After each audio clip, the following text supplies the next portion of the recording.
Si t'as cliqué sur cette vidéo, c'est que t'arrives sûrement à enchaîner quelques pompes, mais depuis quelques temps tu n'y arrives pas et tu plafonnes. Tu t'étais fixé un objectif, un nombre à atteindre, mais rien n'y fait. T'as tout essayé, mais le résultat reste le même. Et par chance, t'es tombé sur ma vidéo. Donc reste bien jusqu'à la fin de la vidéo et si tu suis mes conseils, tu feras forcément plus de pompes et je te le garantis. Donc déjà, une pompe, ça ressemble à ça. On descend progressivement, on touche les pecs avec le sol et on remonte. C'est un très bon exercice pour se renforcer musculairement au poids du corps, que ce soit les pecs, les triceps ou bien même les abdos. C'est un exercice de base qu'il faut tout simplement savoir faire. Et donc pour ça, je vais vous donner 3-4 astuces dans cette vidéo. Et si vous souhaitez aller plus loin, je vous ai fait un petit programme d'entraînement spécialisé que vous retrouverez dans la description. Je vous fais ça gratos, si vous le prenez, n'hésitez pas à mettre un like et vous abonner, ça me fait plaisir. Donc première astuce, faites le mouvement propre. Je me répète dans toutes mes vidéos, mais pour progresser, regardez la comparaison entre ces deux styles de pompe. Là, il y a une version, déjà c'est dégueulasse, c'est pas beau à voir, t'augmentes ton risque de blessure, alors que là tu te congestionnes bien, tu travailles bien, et en plus c'est agréable à regarder. Qu'est-ce que tu veux de plus? Vraiment, ne négligez pas, ne mettez pas votre ego en jeu. Combien de fois j'ai vu des gars dire ouais, j'arrive à faire 50 pompes et ils te font des pompes dégueulasses à la limite du vomissement. Non, soyez humble et apprenez à faire des belles pompes. Et voilà, mon deuxième conseil, ça serait de mettre votre ego de côté. Ça sert à rien si vous vous entraînez de faire une fois 40 répétitions et être KO après. Non, déconstruis-le en 4 séries de 15 reps. Et déjà, tu en auras fait beaucoup plus et tu seras moins crevé. C'est pas parce que c'est du poids de corps qu'il faut s'entraîner autrement. Tu vas jamais voir un gars faire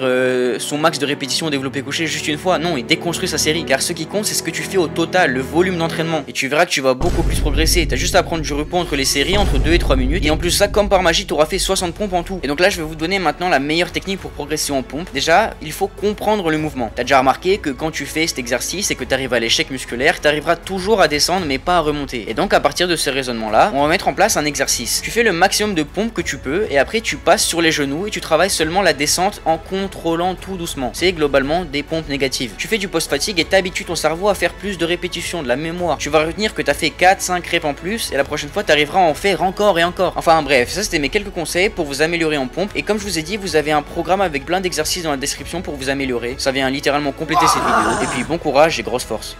Oh là là, mais quel homme, quel homme. Oh, je l'aime cette...